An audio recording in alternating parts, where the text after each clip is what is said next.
A Sierra de Guadarrama é minha testemunha. Não os pinheiros nem o granito milenar, mas a brisa que desce do pico Penhalara e se esgueira pela janela do meu quarto em Rasca Fria. Essa brisa, fria e limpa, tem sido meu único contato real com o movimento durante estes últimos 3 anos. É o ar que respirava antes que minha vida, uma vida de guia de montanha e pai de 2 feras, se convertesse em uma paisagem interior, imóvel. E a imobilidade, acreditem, é o exílio mais cruel para um homem feito de trilhas e ascensões. Meu nome é Antônio, e minha história não é a de um herói épico das lendas castelhanas, mas a de um homem que perdeu as pernas em um instante e que agora luta para recuperá-las, 1 centímetro, 1 passo, pela única razão que realmente importa: meus filhos, Martim e Lucia. Eles não precisam de um pai que lhes compre brinquedos caros ou lhes conte histórias perfeitas. Eles precisam do Antônio que lhes ensinou a distinguir o canto do chapim real do da andorinha, do que lhes prometeu subir ao Maliciosa assim que fizessem 10 anos. Eles precisam que seu pai volte a andar. E precisamente por eles, pela esperança de voltar a caminhar ao lado deles e contar-lhes estas histórias à luz de uma fogueira real, não só na minha memória, peço-vos um favor desde o princípio. Esta história, esta luta lenta e obstinada, é o que eu sou. Se vos comove, se sentis o granito áspero da minha Guadarrama sob os vossos dedos ao me escutarem, por favor, inscrevam-se no canal. Um simples gosto neste vídeo é um pequeno alento para continuar a subir. E se compartilharem esta história, talvez, só talvez, seu eco chegue a quem também precisa ouvir que, mesmo na quietude forçada, a vida continua a ser uma montanha para conquistar. Vossa ajuda não é um donativo. É uma corda na minha ascensão. Aturinto. O eco do silêncio e a perda do caminho. A frieza do granito. Nasci e cresci com os picos da Guadarrama incrustados na alma. Meu avô pastor me ensinou o nome de cada pedra, de cada fonte escondida. Ele sempre dizia que a vida de um homem é medida pelas trilhas que pisou, não pelos anos que viveu. E eu, Antônio, pisei todas, desde o caminho Schmid até a travessia integral da Cuerda Larga. Minhas pernas eram meu mapa, meu ofício, minha linguagem. Eu era o homem que se recusava a viver entre paredes, que encontrava mais verdade no cheiro à esteva molhada do que em qualquer sermão. Quando conheci Helena, minha mulher, eu a conquistei não com flores, mas com uma ascensão noturna à bola do mundo para ver o nascer do sol. Ela, que era de Madrid capital, se apaixonou pela luz crua da serra e pelas minhas mãos, duras como a casca do pinheiro silvestre. Tivemos Martim, depois Lucia. Minha vida era um sendeiro perfeitamente traçado, cheio do riso dos meus filhos correndo à minha frente pela vereda, procurando o primeiro cogumelo da estação. O acidente, no entanto, não teve nada de épico. Não foi num cume nevado nem numa tempestade repentina. Foi num trecho de estrada gelada, voltando de uma rotineira incumbência em Segóvia. O impacto, a escuridão e depois o silêncio mais rotundo. Quando acordei, a única certeza era que o mundo se tinha reduzido à branca e asséptica frieza de uma cama de hospital. Minhas pernas, minhas fiéis companheiras, estavam quebradas de um modo que a medicina moderna só podia tentar remendar com placas e parafusos. A fratura, ou melhor, a destruição do fêmur e da tíbia, tinha danificado irreparavelmente os nervos. O diagnóstico foi direto, sem anestesia. Mobilidade limitada, provavelmente para o resto da vida. Andar, a ação mais simples e vital, se tinha convertido no futuro mais incerto. Lembro-me da primeira vez que meus filhos me visitaram. Martim, com seus 8 anos, olhava a cadeira de rodas com uma curiosidade que não se atrevia a nomear. Lucia, de 5, se aproximou, pôs sua pequena mão sobre meu joelho imóvel e perguntou, com aquela inocência que desarma mais do que qualquer repreensão: Papai, Quando vamos procurar a flor de lis? A flor de lis era uma orquídea rara que crescia num ponto secreto do bosque, e procurá-la era o nosso ritual de primavera. Naquele momento não senti pena de mim, mas sim uma raiva surda contra o destino. Ele tinha roubado meu futuro, sim, mas o pior era que me tinha roubado o direito de compartilhar o deles, de ser o seu guia nos caminhos da vida, não só nos sendeiros da serra. O regresso à casa foi uma rendição. A cadeira de rodas rangia nas velhas lajes da casa de Rascafria. A vida se reordenou em torno da minha limitação. Meu trabalho se esfumou. Guias de montanha não guiam sentados. O silêncio das manhãs sem o som das minhas botas no portal era um jugo. Helena teve que assumir as rédeas de tudo. A força dela era o único pilar que restava, mas eu via o cansaço nos seus olhos, a tensão no maxilar. E eu, Antônio, o homem dos cumes, me sentia uma âncora de granito pesado, um estorvo. A tentação de afundar-me naquele silêncio foi enorme, de me converter na Penha del Yelmo, inamovível, olhando o mundo passar da janela. O que é um pastor sem rebanho? O que é um guia sem caminho? Perguntava-me a sós, enquanto a reabilitação estagnava, lenta, dolorosa e frustrante. Não era a dor física, a essa eu estava acostumado. Era a dor da ausência, de não poder atar os cordões das minhas próprias botas, de não poder correr atrás de Lucia quando ela fugia com sua bicicleta. Era o medo de que meus filhos só se lembrassem de um pai sentado. Ato 2. A promessa da flor de lis e a redescoberta da força, o tremor da primeira raiz. Mas então, numa tarde, Martim me trouxe um desenho. Não era uma montanha nem um animal do bosque, era eu. Mas no desenho, minhas pernas tinham umas botas gigantes e eu estava de pé, com os braços erguendo Lucia no ar. Por baixo, com sua letra de 8 anos, tinha escrito: Papai vai voltar a andar. Não era uma pergunta, era uma ordem, uma fé absoluta. Naquele instante, compreendi que minha luta não era para recuperar minha antiga vida, mas sim para criar uma nova vida que fosse digna da fé inabalável dos meus filhos. Eu não podia desistir, porque minha rendição não era só o meu fracasso, era a demolição da esperança deles. Comecei a ver o fisioterapeuta, Javier, de outra maneira. Já não era o tipo que me torturava com alongamentos inúteis. Ele era o meu Sherpa pessoal, o que me ia ajudar a conquistar este novo cume. Expliquei-lhe a flor de lis, a promessa a Lucia, a necessidade de um pai que caminha. Ele sorriu, um pouco cansado, mas com aquele brilho nos olhos que só tem os que sabem que o impossível é apenas uma opinião. Antônio, ele me disse uma vez, enquanto eu suava para levantar meia perna, não tente saltar daqui para o cume do Yelmo. Concentra-te na primeira pedra. O movimento não se negocia com o corpo, é-lhe ordenado com a mente, e a mente é alimentada pela razão. Qual é a tua razão? Meus filhos, ver a flor de lis com Lucia. Respondi sem hesitar. E assim começou a guerra do milímetro. 5 minutos mais de bipedestação por dia. Um passo mais com as muletas no corredor. No princípio, a dor era uma parede de fogo. As pernas, que antes eram o meu orgulho, eram agora só um peso morto, uma traição. Mas cada vez que o desânimo me inundava, eu lembrava-me de Martim e Lucia. Eles tinham deixado de me ver como um guia de montanha. Agora me viam como um paciente. E eu detestava aquele olhar de pena misturada com admiração.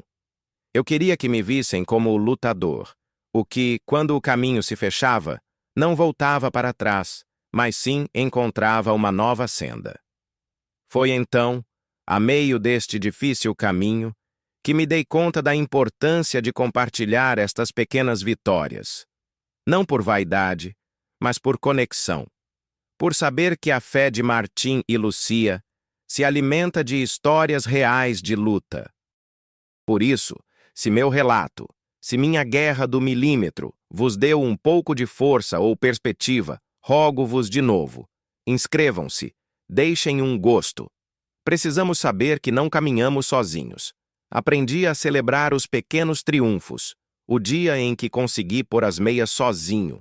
O dia em que consegui subir um degrau sem ajuda de Helena.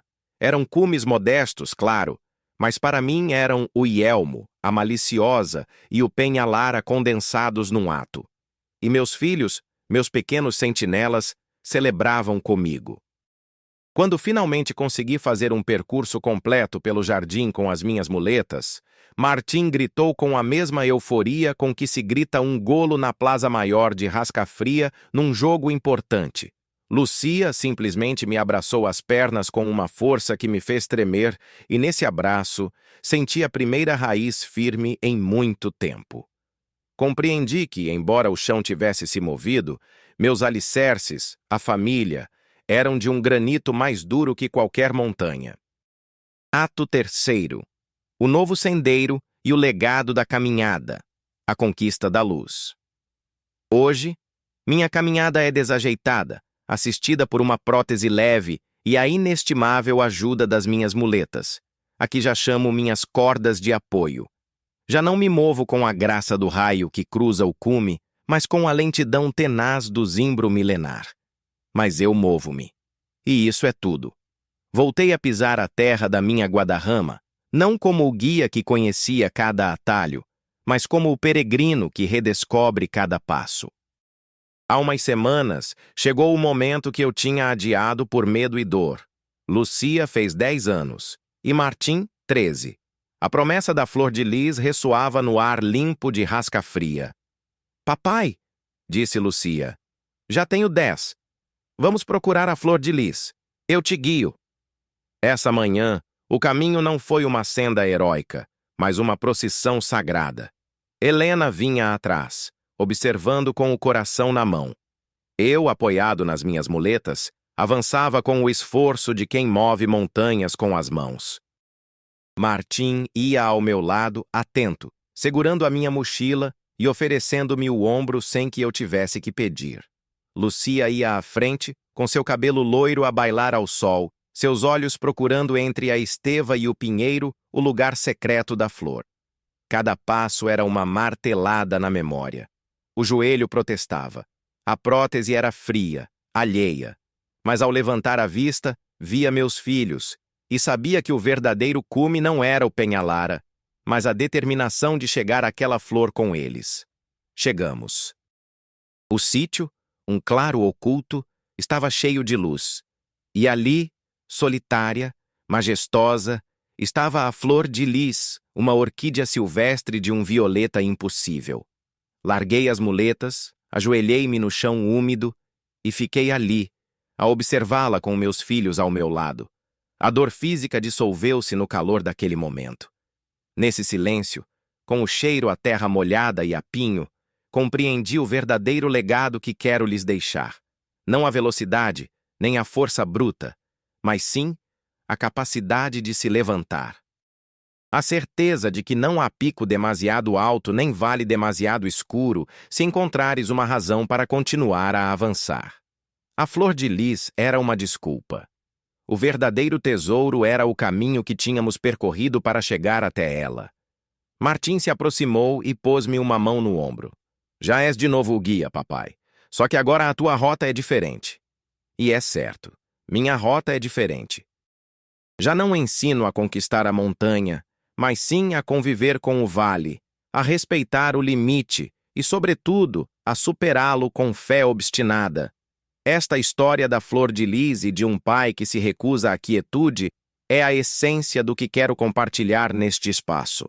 Quero que meus filhos, e vós, meus companheiros de caminho, saibais que as histórias de superação não são sobre milagres, mas sobre trabalho diário e amor inabalável. Se esta história vos moveu a lembrar a vossa própria flor de lis, a vossa própria razão para levantar e seguir, ajudai-me a que esta mensagem se estenda. Inscrevam-se para que possamos continuar a compartilhar as histórias em família, deem um gosto para honrar cada passo desta caminhada e, por favor, compartilhem este vídeo com quem precise de uma luz no seu próprio caminho de montanha. Vossa conexão é a minha nova corda de apoio, a minha nova guarda-rama. E com ela, sei que o caminho, embora lento, continua a ser possível. Continuarei a avançar, um passo após o outro. Pelos meus filhos, pela flor de lis, e por todos os que sabeis que, enquanto houver uma razão, há sempre um caminho. Obrigado. E até o próximo amanhecer. Ato 4. A memória dos passos perdidos e a arquitetura da dor, o lodo e a terra molhada. O regresso à casa depois da flor de lis não foi o final feliz de um conto, mas sim o começo de um novo nível da luta. A euforia desse dia desvaneceu-se com a dor lancinante da noite. A prótese é uma peça de engenharia maravilhosa, sim, mas é fria e é alheia. Jamais será meu osso, jamais será meu músculo. E cada noite, ao tirá-la, ao ver esse vazio de metal e plástico sobre a mesinha, a ausência das minhas próprias sensações me atinge como uma avalanche de neve. Há dias em que a memória me trai, e é a pior das dores. Fecho os olhos, e meus pés se lembram. Lembro-me da sensação das pedras soltas da trilha sob a bota, aquele pequeno balanço de equilíbrio que fazia sem pensar. Lembro-me do estalido da neve virgem ao amanhecer na cuerda larga. Lembro-me da terra molhada depois de uma tempestade de verão e do cheiro a pinho e a humus que subia diretamente do chão ao meu nariz. Essas memórias são tão vívidas que, ao abri-los e ver minhas pernas magras, imóveis, sentadas na cadeira, sinto que a alma me ficou suspensa a 10 quilômetros de altura, nalgum cume a que já não posso chegar. Helena o vê. Ela não me pergunta, mas sabe. Sabe que as paredes desta casa de rasca-fria às vezes me caem em cima. Ela é a minha rocha, a minha âncora, mas também o espelho que me devolve a minha nova realidade. Uma vez encontrou-me na sala tentando, com uma teimosia absurda, calçar as minhas velhas botas de montanha, as Bastard de couro grosso. Não entravam bem. Não podiam entrar. Quando se aproximou para me ajudar a tirá-las, desmoronei-me. Não pela dor, mas pela vergonha da minha inutilidade. Antônio, ela me disse, e a sua voz era mais firme que o granito de La Pedriza. Os teus pés estão aqui. Não tens que fingir que não aconteceu nada. Não tens que ser o mesmo Antônio de antes. O Antônio que é agora, o que se levanta cada manhã para que Lucia e Martim não vejam o medo nos seus olhos, é mais forte do que o de antes. Suas palavras foram como o golpe de um piolé em gelo duro. Abriram-me um caminho. Entendi que a verdadeira arquitetura da superação não consiste em reconstruir o perdido, mas sim em aprender a habitar a ruína e fazer dela um lar com novas janelas. Comecei a usar minhas mãos, meus olhos, minha voz, de maneiras que antes não fazia. Não podia guiar com os pés, mas podia guiar com a palavra. Martim, que é um rapaz já na adolescência, tornou-se minha sombra. Ensinei-o a usar os mapas topográficos sobre a mesa da sala de jantar, a traçar rotas que eu já não podia percorrer. Ensinei-o a ler os ventos nas copas dos pinheiros, a prognosticar o tempo olhando as nuvens de carneiro que se formam sobre o puerto de Navacerrada. No princípio, ele o fazia por mim, para ser meus olhos na montanha. Mas um dia, voltou de uma excursão que tinha feito sozinho, seguindo uma rota que eu lhe tinha marcado. Tinha a cara queimada pelo sol e os olhos brilhantes. Papai, ele me disse, a descida pela senda dos carboneiros é muito mais dura do que me disseste. Perdi-me um pouco no bosque de Valsaim, mas no final vi o carvalho que me descreveste e soube onde estava. Nesse momento, vi que o meu legado estava em movimento, não nas minhas pernas, mas nas dele. Eu tinha-o ensinado a andar sozinho no mundo. Tinha me convertido no mapa vivo da minha serra e eles eram os meus novos caminhos. Ato 5. O guia imóvel e a senda compartilhada. A luz que atravessa o bosque. Agora, da minha janela, aprendi a ver a montanha de outra maneira. Já não é um desafio físico, mas sim um mistério eterno. Descobri a vida quieta, o lento crescimento do musgo, a dança dos esquilos, a paciência do teixo que demora séculos a crescer. É uma beleza de ritmo pausado, que antes, na minha pressa por alcançar o cume, eu não via. E esta nova vida me ensinou algo fundamental sobre o compartilhar, que uma história, uma vivência, um esforço pessoal se multiplica ao ser contada. Por isso estou aqui, a falar convosco. Minha luta é minha, mas a força que me dais para continuar a lutar é um presente que não tem preço. Os miúdos veem-me diferente. Lucia já não me pede que a leve às cavalitas. Pede-me que lhe conte histórias do caminho enquanto me ajuda a fazer os meus alongamentos. Transformaram-me, sem querer, num contador de histórias da Sierra de Guadarrama, o guardião da memória dos seus passos. E é este canal, este espaço que criamos, o que nos permite continuar a caminhar juntos. É a minha nova forma de ser guia. Não posso guiar-vos pelas encostas do Penhalara, mas posso guiar-vos pelas encostas do coração, onde a subida às vezes é mais íngreme que qualquer trilho de pedra. Por favor, lembrai-vos do que vos disse ao princípio e a meio desta longa conversa. Esta é a casa das nossas histórias. Se chegastes até aqui, se sentistes o frio do granito e a calidez do abraço dos meus filhos, é que pertencemos ao mesmo caminho. Não deixem que estas histórias fiquem num eco solitário. Inscrevam-se no Histórias em Família Espanhol, para que o canal cresça e possamos continuar a compartilhar as vivências desta terra. Deixem um gosto como sinal de que a luta vale a pena. E compartilhem esta história de um homem que teve de ficar quieto para ver realmente a beleza do movimento. Amanhã voltarei a pôr a prótese e voltarei a dar esses passos lentos, deliberados, dolorosos. Falo-ei pelo cheiro à esteva, pela recordação da neve estaladiça e, sobretudo, falo-ei por essa pequena flor de lis que me espera cada primavera no bosque, sabendo que meus filhos me guiarão. O caminho tornou-se mais difícil, sim, mas já não me importa a velocidade, só a direção. E minha direção, graças a eles, é sempre para a frente. Que tenhais todos um bom caminho e que encontreis a vossa própria flor de lis.